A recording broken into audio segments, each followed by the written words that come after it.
Millonario se enamora de una madre sin hogar que dormía con sus hijos gemelos en una estación de tren. Suscríbete a nuestro canal y activa las notificaciones para no perderte ninguna de nuestras increíbles historias.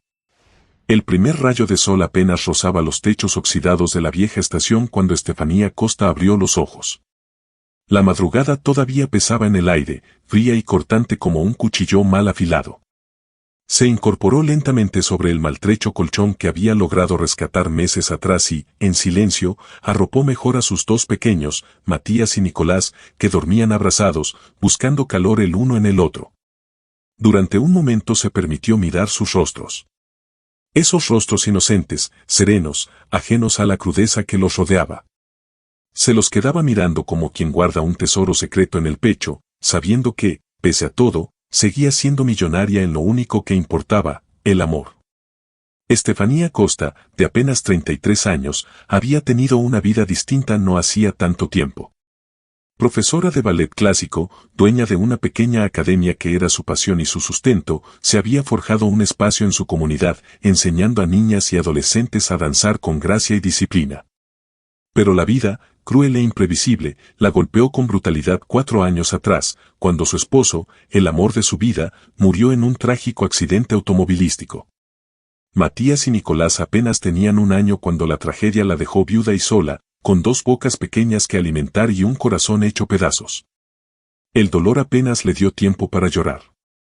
La academia, sin el apoyo financiero y emocional de su esposo, empezó a desmoronarse. Las cuentas se acumularon, los impuestos la ahogaron, los clientes comenzaron a desaparecer, incapaces de sostenerse en un barrio que también se deterioraba. Finalmente, tuvo que cerrar las puertas de su refugio artístico, su segundo hogar. Perdió su departamento poco después, incapaz de afrontar las deudas acumuladas.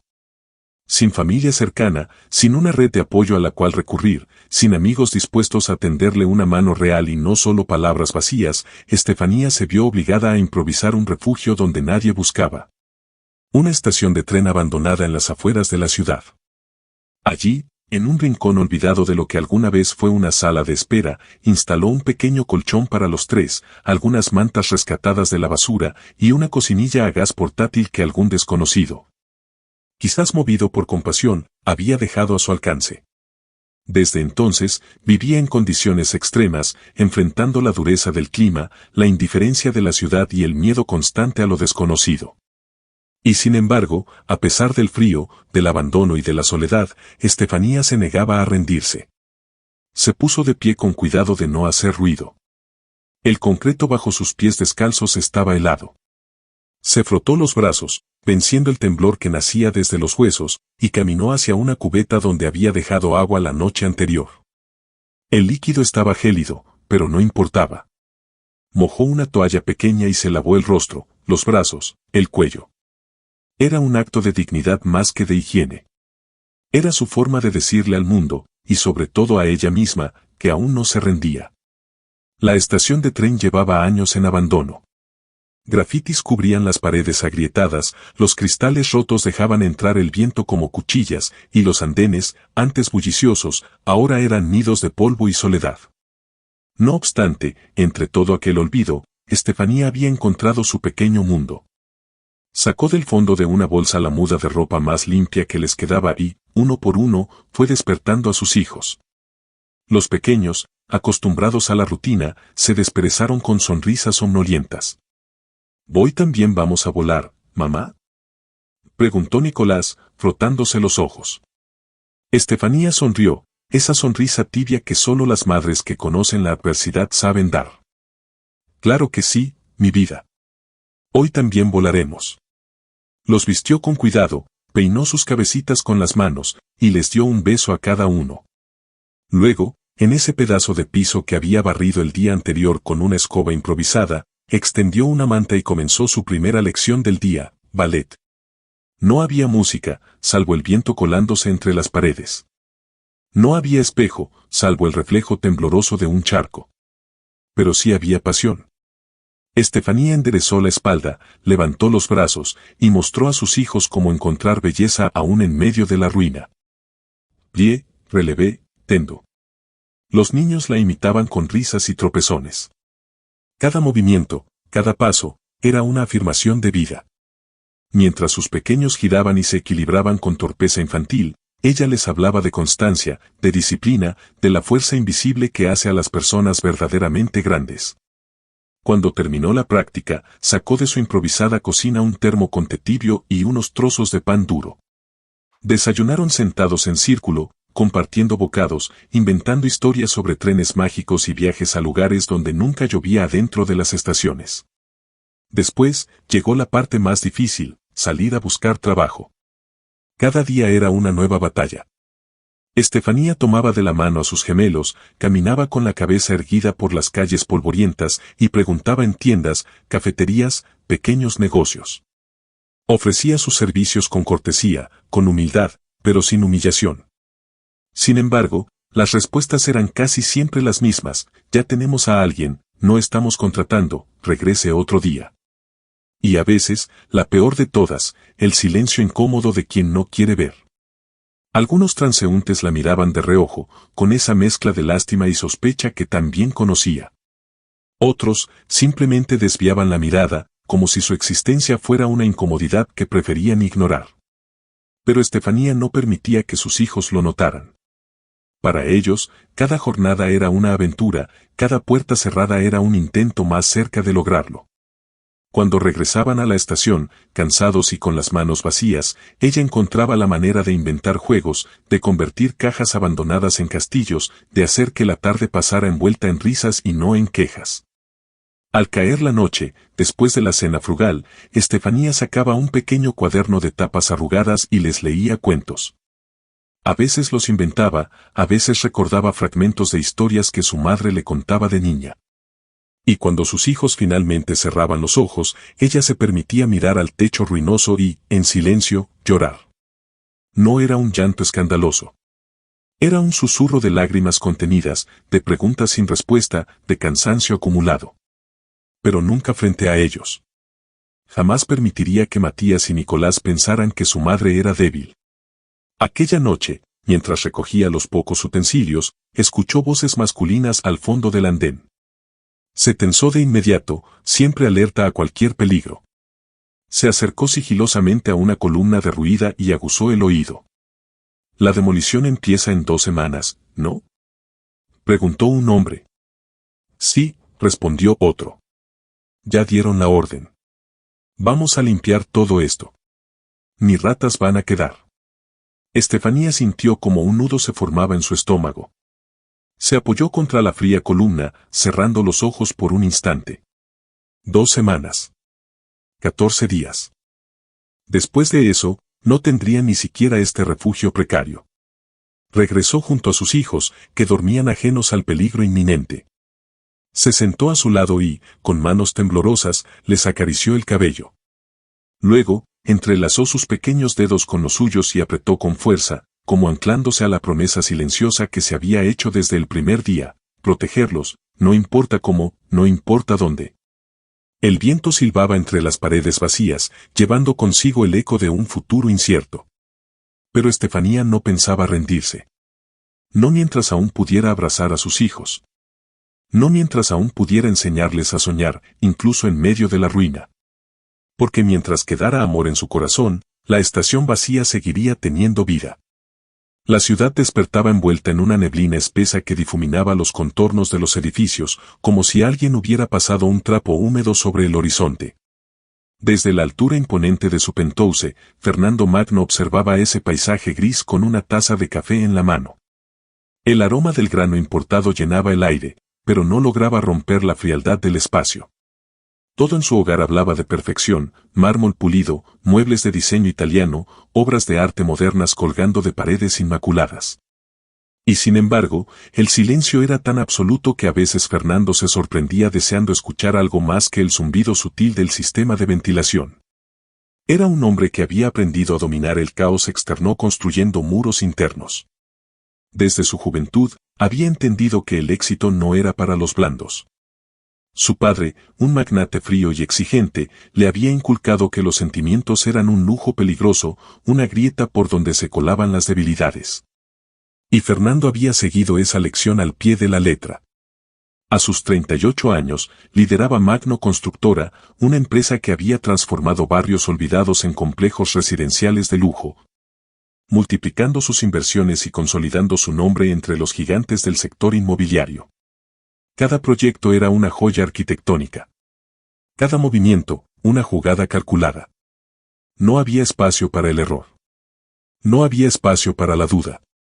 El nuevo proyecto era particularmente ambicioso, una torre residencial de alta gama en un terreno estratégico, donde se encontraba una antigua estación de tren en ruinas. La demolición había sido aprobada. Los planos, diseñados con precisión. La maquinaria, lista para entrar en acción. Solo faltaban los últimos detalles técnicos antes de iniciar la obra. Ese día, Fernando decidió bajar personalmente a inspeccionar el terreno. Vestía su habitual traje oscuro, camisa blanca impecable, corbata perfectamente anudada. A su lado, un pequeño séquito de ingenieros, arquitectos y asistentes caminaba rápido, mostrándole mapas, soltando datos y porcentajes que él apenas escuchaba. Estaba acostumbrado a este tipo de recorridos, rápidas inspecciones, evaluaciones frías, decisiones firmes. El grupo avanzó por el andén cubierto de grafitis, saltando charcos de agua estancada y esquivando pedazos de concreto suelto. Los ingenieros hablaban de los desafíos de cimentación, de la necesidad de limpiar cuanto antes. Fernando apenas asintió, manteniendo el ceño fruncido y la mirada siempre al frente, siempre arriba. No era un hombre que soliera mirar al suelo. Hasta que algo detuvo sus pasos. A unos metros de distancia, en una esquina semioculta entre columnas derruidas, una escena completamente fuera de lugar capturó su atención. Una mujer. No era una vagabunda sucia ni una mendiga desesperada como tantas veces había visto en otras zonas en deterioro. No. Ella era diferente. Estaba sentada sobre una manta extendida en el suelo, con el cabello recogido en un moño desordenado que dejaba escapar algunos mechones castaños. Su rostro, sereno y concentrado, irradiaba una calma casi sagrada. Frente a ella, dos niños pequeños reían mientras ella les servía cuidadosamente un poco de sopa en recipientes de plástico gastados. No había desesperación en sus gestos. No había súplica en su mirada. Solo ternura. Solo resistencia silenciosa.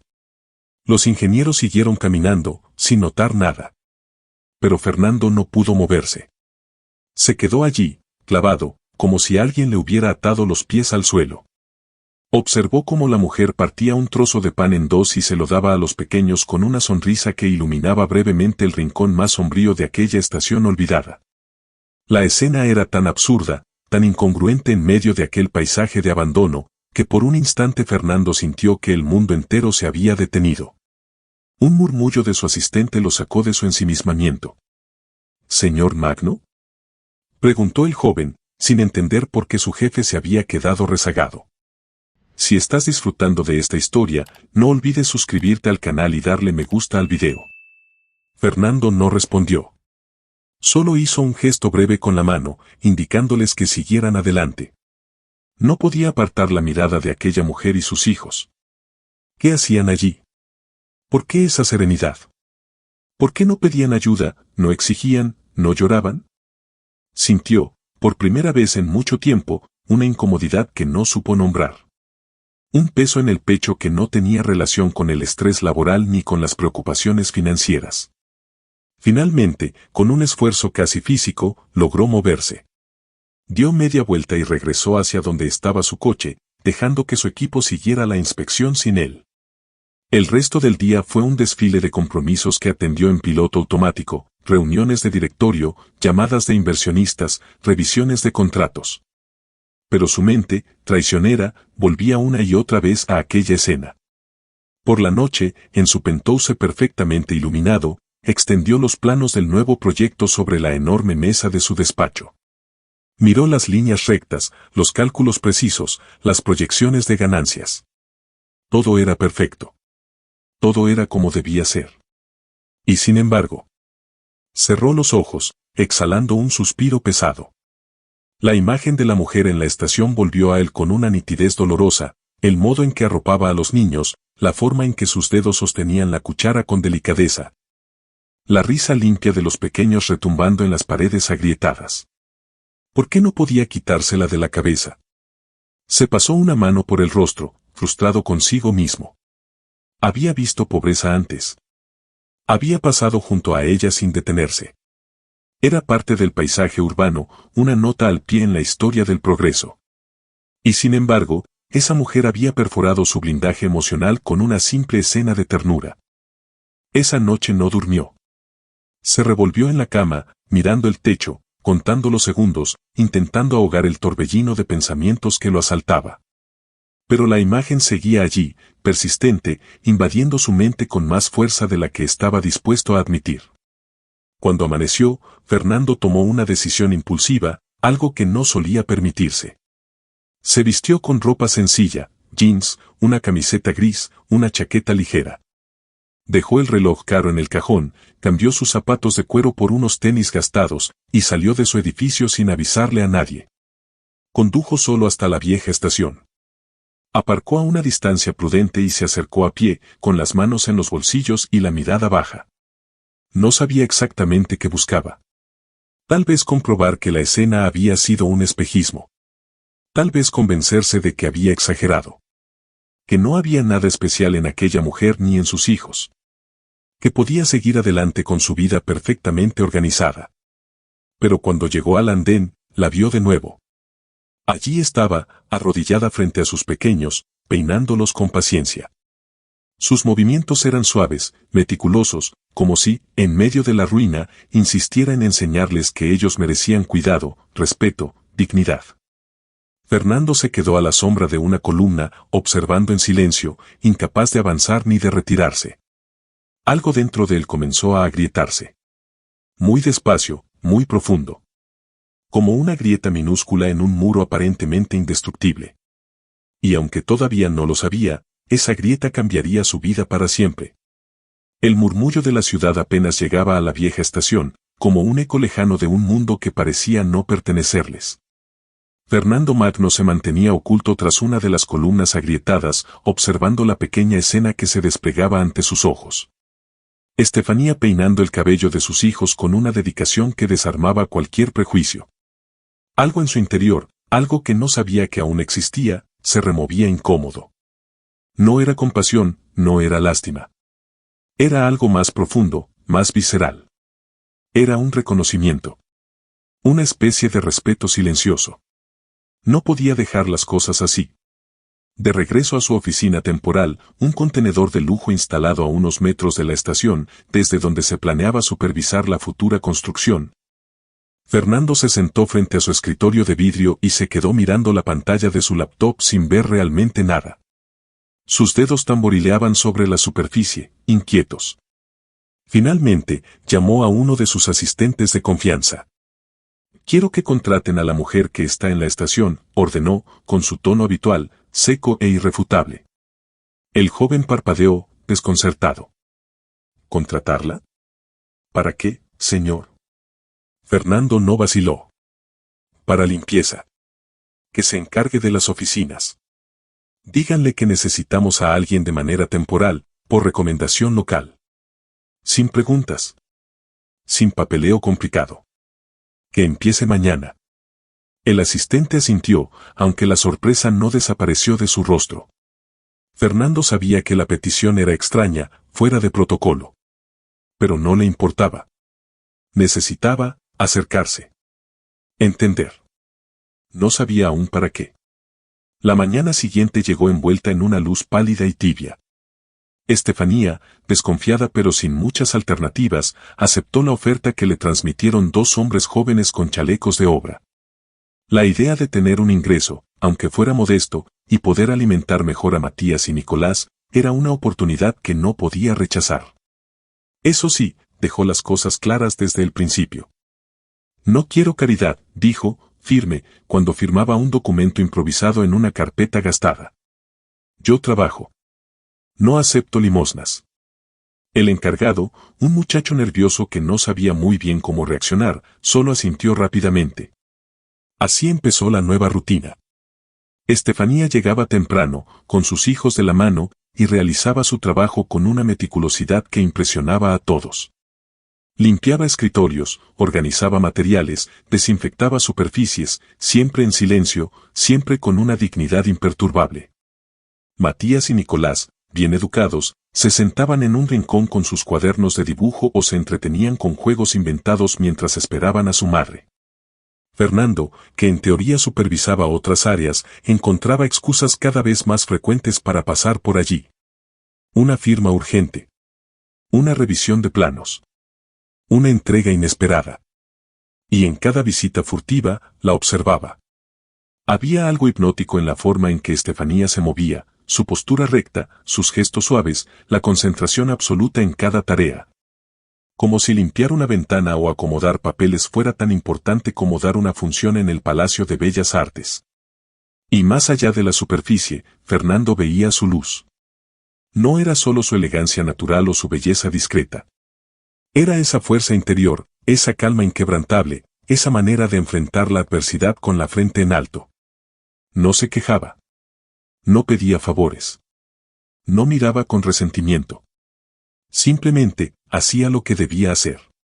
Un día, mientras revisaba unos planos cerca de la entrada, escuchó la risa de Matías y Nicolás. Miró de reojo y vio a Estefanía agachada junto a ellos, mostrándoles cómo construir una figura de papel a partir de retazos desechados. Los niños aplaudían, entusiasmados, y ella sonreía, esa sonrisa que encendía todo a su alrededor.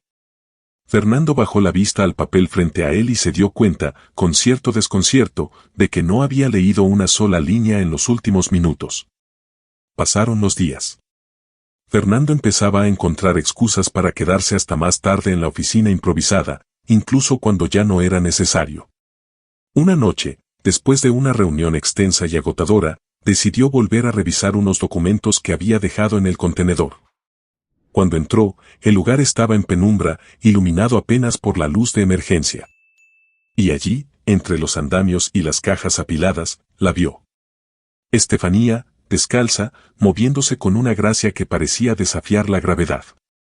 No había música, solo el rumor del viento colándose entre las rendijas, pero ella danzaba igual. Sus brazos se elevaban en el aire con suavidad, sus pies dibujaban líneas invisibles sobre el suelo áspero, su cuerpo entero era un poema de resistencia y belleza.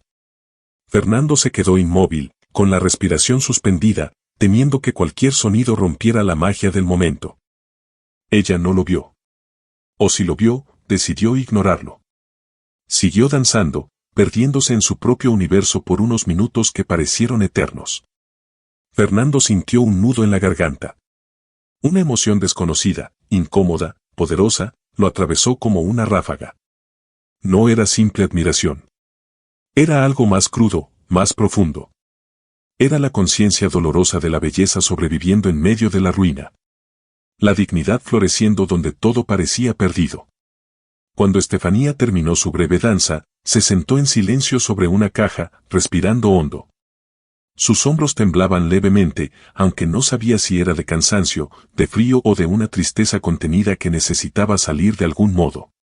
Fernando se retiró en silencio, sin atreverse a romper el momento. Esa noche, no pudo dejar de pensar en ella.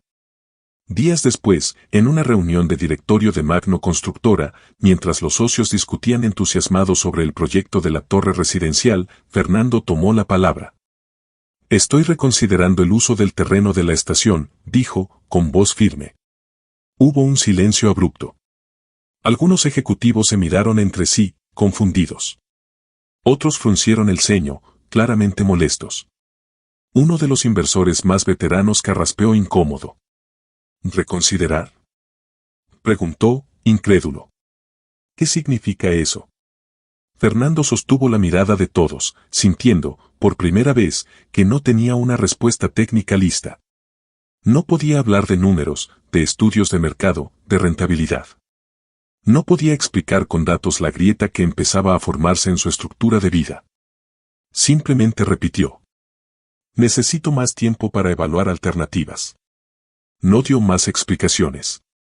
Los murmullos crecieron en la sala, pero él no los escuchó. En su mente, solo veía una imagen, una mujer bailando descalza en medio de la ruina, con la cabeza en alto y el corazón intacto.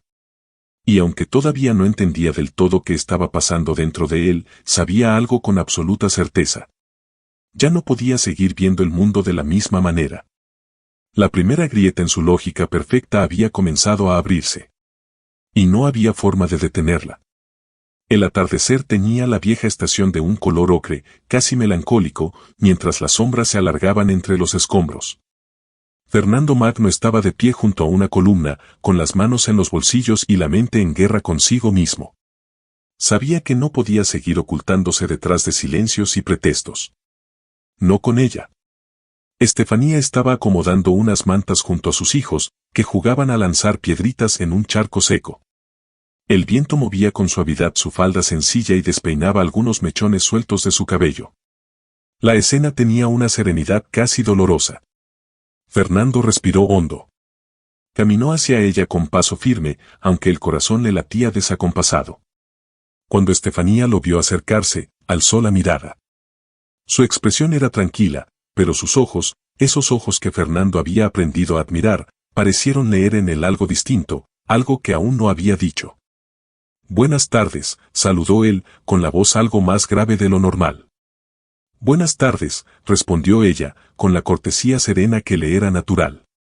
Hubo un breve silencio, cargado de cosas no dichas. Fernando miró a los niños, luego al suelo, y finalmente la encaró. «Necesito decirte algo», comenzó, consciente de que no existía forma indolora de hacerlo. Estefanía no se movió. Solo esperó, paciente, dándole el espacio que él mismo no sabía que necesitaba. «No soy solo un encargado del proyecto», dijo él, bajando la voz.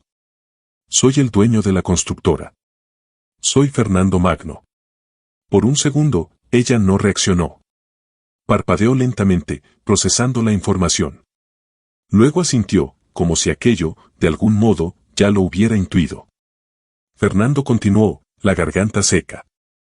El plan original era demoler esta estación. Construir aquí una torre de departamentos de lujo. Todo estaba aprobado. Hasta que, tragó saliva, buscando palabras que no encontraba, hasta que te vi. El silencio entre ellos fue absoluto, salvo por las risas lejanas de Matías y Nicolás. ¿Y ahora qué vas a hacer?, preguntó Estefanía, sin levantar la voz, sin acusarlo, sin victimizarse. Fernando sintió que esa pregunta simple era más difícil de responder que cualquier negociación multimillonaria que hubiera enfrentado en su vida. Se pasó una mano por la nuca, incómodo. «No lo sé del todo», admitió. «Solo sé que desde que te vi aquí, con tus hijos, con esa fuerza, no puedo seguir viendo este lugar como un pedazo de tierra para demoler. No puedo seguir viéndote como alguien invisible». Ella bajó la mirada por un instante, luego volvió a mirarlo, directa, valiente. «No somos invisibles», dijo, con suavidad, pero con una firmeza que cortaba el aire. «Solo estamos acostumbrados a que nadie quiera vernos». Fernando sintió una punzada en el pecho. Ella no lo decía con rencor. No buscaba reproches.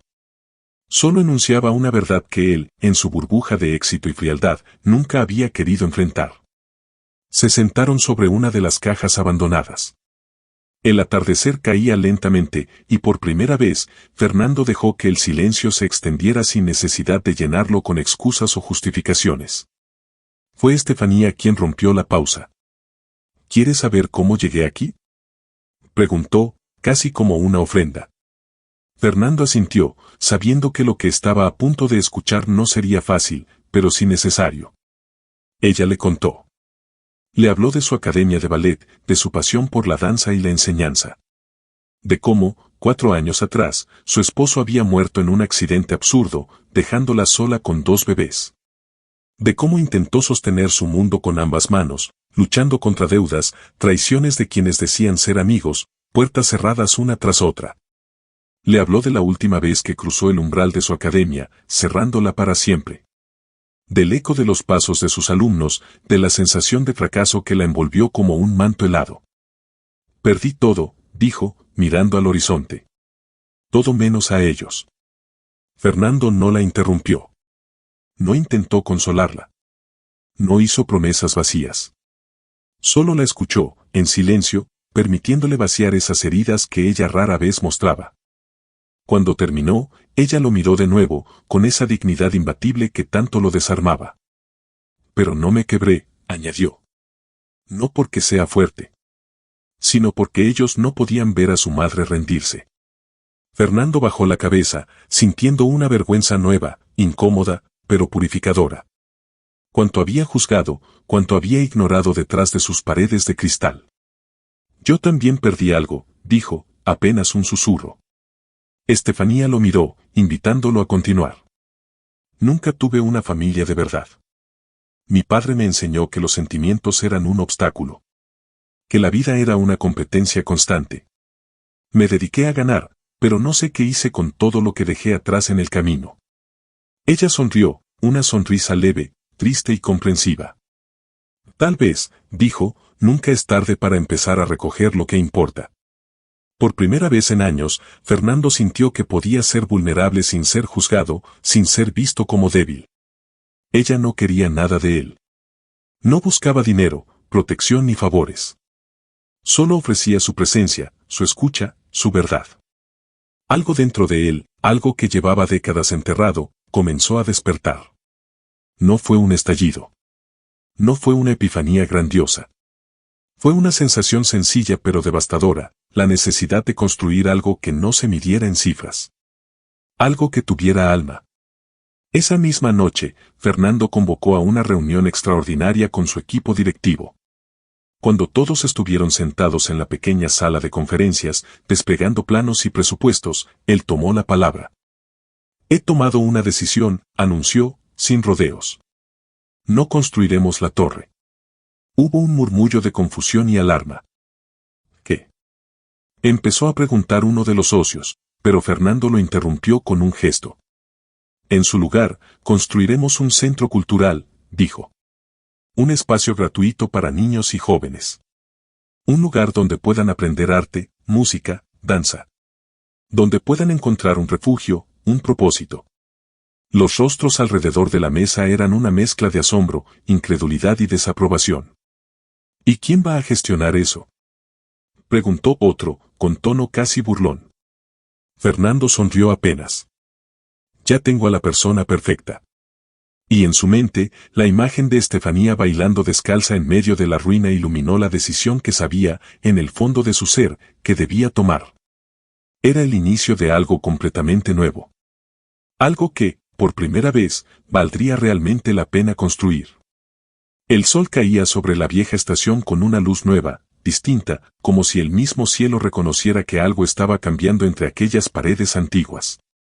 Donde antes solo había polvo y abandono, ahora había risas, martillazos, música improvisada y vida brotando como en primavera. Las obras habían comenzado. Cada día, un pequeño ejército de trabajadores levantaba muros, pintaba paredes, instalaba ventanas.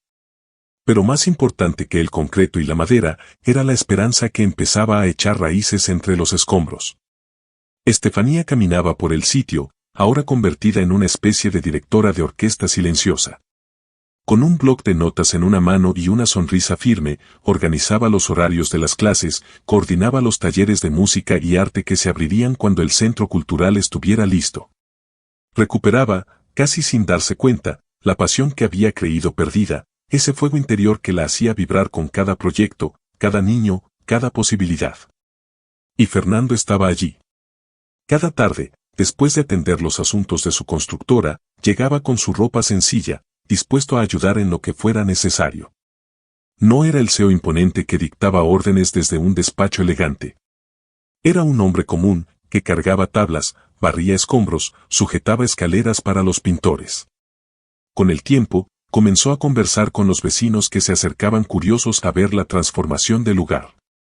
Aprendió los nombres de los niños, de los padres, de los abuelos. Se interesó en sus historias, en sus necesidades, en sus sueños modestos pero profundos. Para Fernando, cada sonrisa, cada gesto sencillo, era una lección que ningún MBA le había enseñado. Los gemelos, Matías y Nicolás, lo adoptaron como parte de su pequeño mundo con una naturalidad desarmante. Cada vez que lo veían llegar, corrían hacia él con gritos de alegría, arrastrándolo a ver un dibujo nuevo, a mostrarle una pirueta mal ejecutada o a contarle alguna aventura imaginaria. Fernando, que había pasado gran parte de su vida esquivando las emociones como si fueran trampas peligrosas, descubría ahora que el afecto genuino no pedía nada a cambio. Que la risa de un niño podía derribar los muros más altos. Estefanía lo observaba desde la distancia al principio, con cautela. Pero día tras día, su mirada se fue suavizando. Había en Fernando una ternura torpe, una vulnerabilidad que apenas sabía cómo ocultar. No era un salvador arrogante ni un hombre que buscara redención. Era simplemente alguien que, como ella, había aprendido a reconstruirse desde las ruinas. La relación entre ellos crecía en silencio, como una enredadera que busca la luz sin forzar el paso. No había declaraciones apresuradas, ni promesas vacías. Solo gestos pequeños pero inmensos, una mirada cómplice, un hombro ofrecido en silencio cuando el cansancio pesaba, una taza de café caliente al final de una jornada larga. Una tarde, mientras organizaban utensilios en la cocina improvisada del centro, ocurrió algo que ni uno ni otro planeó. Fernando lavaba platos con torpeza, resbalando más agua al piso que al fregadero. Estefanía reía, con esa risa limpia y clara que él empezaba a buscar como quien busca oxígeno. Sin pensarlo demasiado, ella tomó un trapo y le secó la frente empapada de agua y jabón. Sus manos se rozaron. Sus ojos se encontraron. Y en ese breve instante, el mundo pareció detenerse. No fue un beso. No fue un abrazo. Fue algo aún más íntimo, una caricia en la mejilla, apenas un roce, cargado de todo lo que aún no se atrevían a decir. Fernando cerró los ojos por un momento, permitiéndose sentir.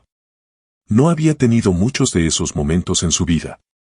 Momentos donde podía simplemente ser, sin máscaras, sin defensas. Ver es terrible para lavar platos, bromeó Estefanía, rompiendo la tensión con una sonrisa. Pero soy persistente, respondió él, encogiéndose de hombros. Ambos rieron, esa risa cómplice que nace entre quienes han empezado a construir algo que las palabras aún no nombran. La noche cayó con una tormenta imprevista. El viento sacudía los andamios y la lluvia golpeaba las ventanas recién instaladas. En el centro, algunos obreros se apresuraban a asegurar lonas y proteger materiales. Fernando y Estefanía, atrapados en el salón central, observaron el aguacero desde una esquina. Parece que el mundo también quiere limpiarse, comentó ella, abrazando sus propios brazos para conservar calor. Fernando se quitó su chaqueta ligera y, sin dudarlo, se la colocó sobre los hombros. Estefanía no protestó. Se permitió ese gesto, esa protección, aunque su instinto de independencia protestara en silencio. La tormenta afuera parecía replicar una más íntima adentro. Fernando rompió el silencio con voz baja, casi un susurro. Nunca me sentí en casa antes, confesó, sin mirarla. Nunca en ningún lado. Hasta ahora. Estefanía giró lentamente para mirarlo. Sus ojos brillaban, no solo por el reflejo de los relámpagos, sino por algo más profundo, más vulnerable. Yo tampoco, susurró. Hasta ahora. No hubo más palabras. No eran necesarias. Se quedaron así, compartiendo el calor de la chaqueta, la lluvia tamborileando en el techo, la certeza silenciosa de que algo estaban haciendo entre ellos, algo construido no sobre promesas vacías, sino sobre respeto. Ternura y heridas compartidas. Unos días después, cuando el centro cultural empezaba a mostrar sus colores vivos entre los muros restaurados, Fernando invitó a Estefanía a ver el avance del salón principal. Era amplio, luminoso, con pisos de madera nuevos y ventanales enormes que dejaban entrar la luz de la tarde. El eco de sus pasos resonaba suavemente mientras caminaban por el espacio aún vacío. ¿Te gustaría?, preguntó Fernando, sin terminar la frase. Estefanía entendió. Extendió una mano hacia él. Confía en mí, dijo, sonriendo. Él dudó un segundo, luego tomó su mano con torpeza. Ella lo guió con paciencia, marcando los pasos básicos de un vals sencillo. Fernando pisó mal al principio, se tropezó ligeramente, hizo que ambos rieran. Pero Estefanía no soltó su mano. Corrigió suavemente, marcando el ritmo con sus pies ligeros. No pienses tanto, le dijo. Solo siente. Y él, por primera vez en años, obedeció. Giraron bajo la luz dorada que entraba por las ventanas, entre las paredes que alguna vez fueron símbolo de abandono y que ahora renacían con fuerza propia. Fernando no sabía bailar. No sabía amar del todo. Pero en ese momento, girando torpemente entre las risas, entendió que había algo mucho más importante que saber, querer intentarlo. Se dejaron llevar, sin prisa, sin miedo. Y durante esos minutos suspendidos en el tiempo, el mundo afuera dejó de existir. Solo quedaban ellos, bajo el mismo techo que, poco a poco, empezaban a llamar hogar. La mañana amaneció tibia, abrazada por una brisa suave que parecía cargar promesas en el aire. La estación, aquella vieja estructura que una vez había sido símbolo de abandono y olvido, resplandecía ahora con una vida nueva, vestida de colores, risas y música. Era el gran día. El centro cultural, ese sueño improbable que había brotado de la voluntad y el amor, abría oficialmente sus puertas. Desde temprano, vecinos de todos los rincones comenzaron a llegar, madres con niños tomados de la mano, ancianos con sombreros gastados, adolescentes curiosos cargando instrumentos y mochilas. Banderines de tela ondeaban en las columnas restauradas. Flores en macetas improvisadas daban la bienvenida en cada rincón. Voluntarios se apresuraban a acomodar sillas, a preparar mesas con bocadillos sencillos pero llenos de cariño. La emoción flotaba en el ambiente, palpable, vibrante. Estefanía, con un vestido sencillo de color crema y el cabello recogido en un moño bajo, caminaba por el lugar con una sonrisa que no podía ocultar. Sus ojos brillaban con ese fulgor que solo tienen los sueños cumplidos. Saludaba a los niños, abrazaba a los padres, daba instrucciones suaves mientras revisaba que todo estuviera en orden. Matías y Nicolás, vestidos con camisas blancas y pantalones oscuros, correteaban felices entre los invitados, repartiendo programas de actividades y contagiando su entusiasmo a todos los presentes. Fernando llegó poco después, vestido con un traje gris claro, sin corbata, con el rostro sereno pero los ojos buscando de inmediato a Estefanía. Cuando la vio, detenida junto a un grupo de voluntarios, su corazón dio un pequeño vuelco, ese salto silencioso que desde hacía meses había aprendido a reconocer. Se acercó a ella, le tomó suavemente la mano, y juntos recorrieron el centro. Cada aula, cada salón, era un testimonio de su lucha, de su amor silencioso y perseverante. Había una sala de danza con pisos de madera reluciente y barras frente a espejos recién instalados. Una biblioteca modesta pero llena de libros coloridos. Salones para música, pintura, escultura. Pequeños rincones de lectura, patios para juegos, talleres abiertos donde ya resonaban las primeras notas de un piano desafinado que sonaba, en ese contexto, más hermoso que cualquier sinfonía. La estación, antes fría y rota, era ahora un refugio de sueños.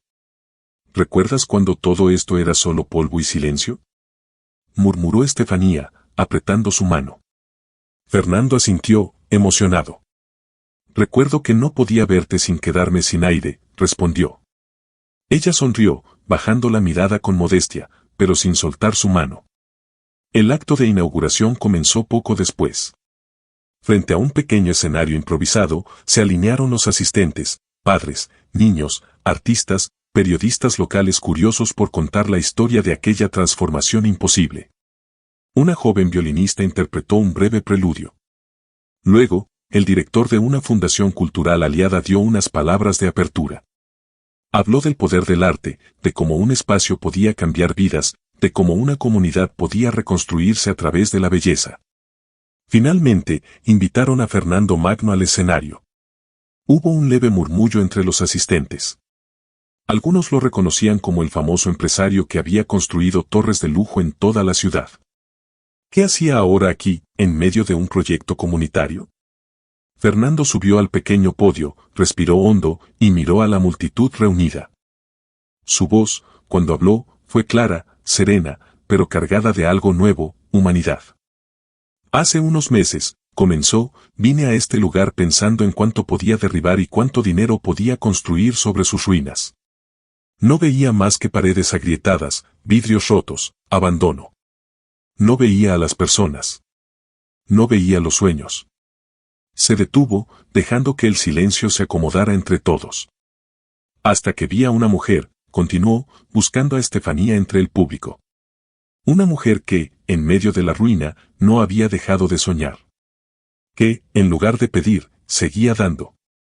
Que, en vez de rendirse, enseñaba a resistir. Los ojos de Estefanía se humedecieron, pero sostuvo la mirada con firmeza. Ella me enseñó, dijo Fernando, que no todo lo que vale puede medirse en dinero. Que la belleza, la dignidad, la esperanza, no tienen precio. Me enseñó que los lugares también tienen alma, y que esta estación merecía renacer. Hubo un murmullo de aprobación, un aplauso suave que creció como una ola cálida. Fernando respiró hondo una vez más, dejó el micrófono sobre el podio, y bajó del escenario. Caminó hasta donde estaba Estefanía, entre la multitud. Se arrodilló frente a ella, con una naturalidad desarmante, como si todo el universo hubiera estado conspirando para ese momento exacto. Sacó una pequeña caja de terciopelo de su bolsillo, pero no la abrió de inmediato. La sostuvo entre sus manos temblorosas. Estefanía Costa, dijo, mirándola a los ojos, bajo este mismo techo que alguna vez fue tu refugio y que hoy es el corazón de una nueva vida para muchos, quiero pedirte que compartas el resto de tu vida conmigo. Abrió la caja. Dentro, un anillo sencillo, sin ostentación, pero con un pequeño diamante que brillaba como una promesa. No te prometo perfección, continuó. Pero sí te prometo caminar contigo, respetarte, admirarte, amarte, todos los días que nos regale la vida. El mundo se detuvo. Por un instante, solo existían ellos dos, el empresario que había aprendido a mirar de verdad, y la mujer que había enseñado a todos que la resistencia también podía ser belleza. Estefanía, con lágrimas resbalando por sus mejillas, no dijo una palabra. Simplemente asintió. Y en cuanto lo hizo, Matías y Nicolás corrieron hacia ellos, abrazándolos entre gritos de alegría, mientras los aplausos estallaban a su alrededor como un coro de bendiciones espontáneas. Fernando se puso de pie, abrazó a Estefanía y a los niños al mismo tiempo, formando un solo abrazo, uno que sellaba no solo una promesa de amor, sino la formación de una familia nueva, fuerte y luminosa. No hubo show. No hubo espectáculo grandilocuente. Solo amor sincero. Solo el inicio de una nueva vida. La celebración continuó durante horas. Hubo música, danzas improvisadas, niños corriendo entre los nuevos salones, vecinos contando historias, brindis tímidos con jugos y refrescos. El centro cultural, recién nacido, ya latía con fuerza propia. Al final de la tarde, cuando el sol comenzaba a despedirse en un horizonte pintado de naranja y púrpura, Fernando y Estefanía se sentaron en uno de los andenes restaurados. Matías y Nicolás bailaban cerca, girando entre risas, jugando a ser bailarines bajo el cielo abierto. Fernando pasó un brazo por los hombros de Estefanía, atrayéndola contra su pecho. Ella apoyó la cabeza en su hombro, suspirando con un suspiro lleno de paz, de gratitud, de futuro. ¿Sabes?, murmuró ella. Siempre soñé con tener un lugar así. Un lugar donde enseñar, donde creer, donde ver crecer algo más grande que uno mismo. Pero nunca imaginé que lo encontraría, junto a ti. Fernando besó su frente, sintiendo que su corazón, por fin, estaba exactamente donde debía estar. Ni yo, susurró. Ni yo. Se quedaron en silencio, viendo a los niños correr, escuchando la brisa moviendo los árboles, sintiendo que, finalmente, después de tantas luchas, de tantas pérdidas, de tanta soledad, habían llegado a casa. Y en ese instante, bajo aquel mismo techo que alguna vez fue su refugio improvisado, entendieron que ya no estaban solos. Habían encontrado algo que ni el tiempo ni la adversidad podrían derribar. Una familia. Un hogar. Un amor que se había construido, paso a paso, desde las ruinas, hasta convertirse en su mayor obra maestra. Porque a veces, los lugares más rotos guardan los sueños más hermosos. Y los corazones más heridos, los amores más fuertes. Muchas gracias por acompañarnos hasta el final de esta historia y por ser parte de nuestra comunidad. No olvides de suscribirte al canal y darle me gusta al video. Hasta luego.